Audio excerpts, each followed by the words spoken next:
For today's video, guys, ito po yung makeup ko. Very demure, very mindful. But when it comes to mga loan apps, guys, walang pa demure. Lahat ng dapat nyo malaman, sinishare ko. So for today's video, pag-usapan natin itong si FT Lending na bumalik daw sa Play Store at may nagsasabing nagbago raw. Kung gusto nyo malaman kung talaga bang nagbago to si FT Lending, then keep watching.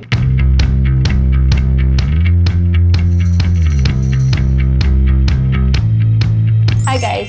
Welcome back to my channel. It's Ate Red here. Pag-usapan natin itong si FT Lending, guys. Kasi ang dami siya yung nagsasabi na nagbago na daw. At may nagpo-promote nito. So this video is not sponsored. It's based on my personal experience. And actually, this is the second time na din-download ko siya. The first time, sablay, guys. Nag-apply ako, hindi ako na-approve. At I didn't mind kasi kahit na marami siyang stars sa Google Play Store, hindi siya pasado sa taste ko. Charot!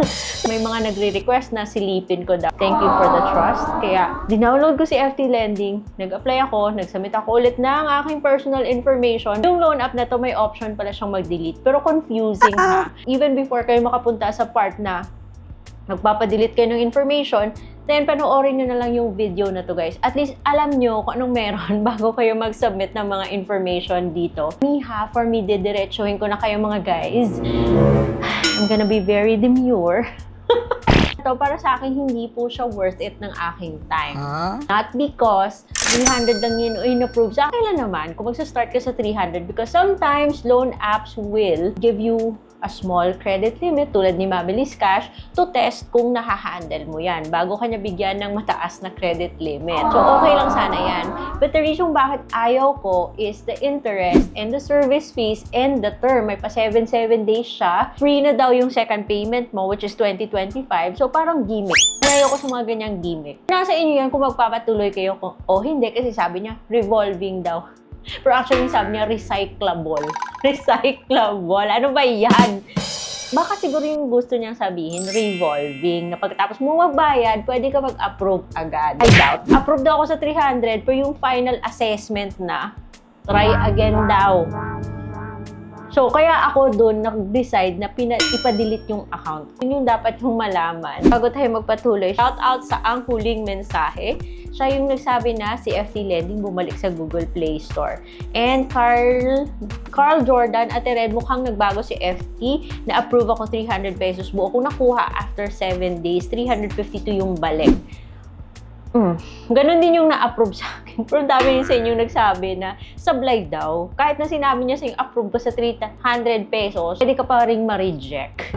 Kaya huwag kayo maniwala dun sa stars niyo sa Google Play kasi ang dami pong galit sa loan app na to. Na-review ko na to dati, guys. Please check that old video if you wanna, just in case you wanna see that.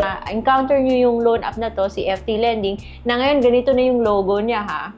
Then, huwag nyo munang i-download. Panoorin nyo muna yung video na to. Na-approve po ako sa 300 pesos. Wow, bongga. Laki ng credit limit, ano? Recyclable daw. Recyclable. Bababa daw yung interest on repeat borrowing.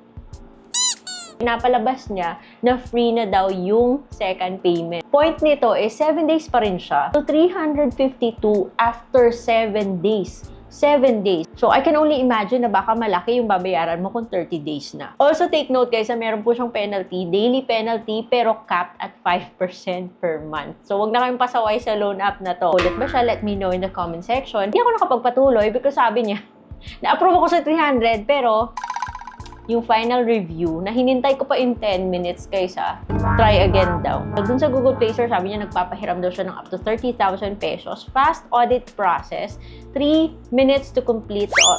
Ganon. Safe and protected. Okay, fine. Chinek ko siya sa list of recorded online lending platforms. Registered siya, guys.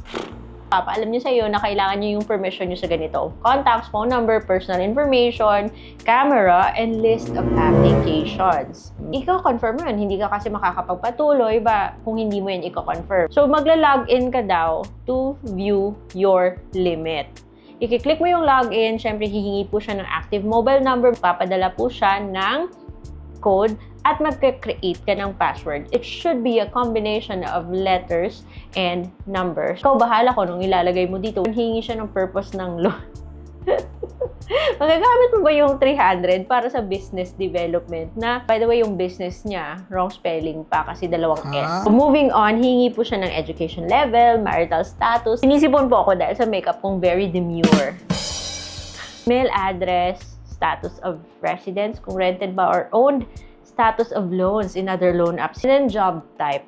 Yung nakakatuwa dito kasi sinabi kong housewife kasi gusto ko malaman kung hihingi pa rin siya ng mga ganito. And indeed, hiningi niya yung monthly income, payroll period, payroll date, length of employment or tenure, alternative phone number and company name. Optional yon at least. Okay. Hihingi po siya ng 5 contact reference. Pwede mong i-encode, pwede mo ring kunin doon sa phone book mo. Kasi selfie ka. May instructions, susundin nyo yan.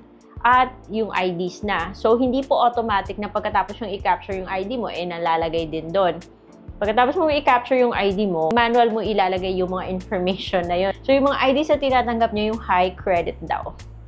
Yung UMID, passport, SSS, PRC, postal ID, and national ID. Seriously, gusto mo bang ibigay yung mga information na yon sa loan app na joke? 300 yung initial credit, hindi ka pa sure kung makukuha mo. So, while waiting, doon sa kanyang, i-reveal niya yung credit limit na ibibigay niya sa'yo initially, yung suggestion niya, add withdrawal account in advance to make borrowing faster. Pwedeng bank, pwedeng e-wallet. Pili ko si GrabPay, guys, kasi si GrabPay, wallet ko, palaging walang laman. Nagkakaroon lang siya ng laman, guys, kung meron akong i-orderin sa Grab. And then confirm, and then yun, lumabas yung offer niyang 300 pesos.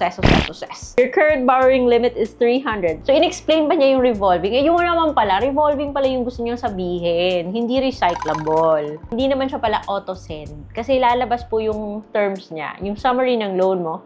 For example, sa 300, which, well, matatanggap mo nga ng buo, which is a good news, but babayaran mo siya sa loob ng 7 days, 52 pesos. And that's like what? Mukha siyang mababa kasi mababa yung amount. But 52 pesos against 300, pag-isipan nyo yan ha. Yung deciding factor mo dito is, talaga bang ma-approve ka? Oo, buo nga siya matatanggap. Pero like, I don't know if my math was correct, but kahit na mababa yung interest, parang bumabawi po siya sa service fee. Ayan. So, just make sure na naiintindihan nyo yung loan agreement bago kayo mag-claim ng loan. But don't worry guys, kasi hindi naman siya auto-submit. Pag-click mo na i-claim mo daw yung 300, magsiselfie ka ulit. And then, pagkatapos, ayan, hihintay ka ng mga 10 minutes. And then, kala mo makukuha mo yung 300 na yan. May possibility pa rin siyang reject. Kaya pala, ang dami mga tao dun sa Google Play Store nagsasabi na nangunguha lang siya ng information. And that is, heads up na sa inyo, mga guys. Nakakainis yung mga ganitong loan app, guys. Kaya delete na. And hopefully, na-delete nga niya. So, huwag na kayong humintay pa na mapunta kayo doon. So, guys, I hope na panood niyo yung buong video para at least may idea kayo kung ano ba itong nangyayari sa FT Lending pag na-download niyo yung account. At this point, kayo nang magde-decide ha kung ipupush niyo ba yung application or not. Kasi importante, alam niyo na what to expect. Subscribe kayo para hindi kayo mahuli pag nag-post ako ng mga legit na mga loan app videos. And I hope you learned something. I'll see you on my next vlog. Bye!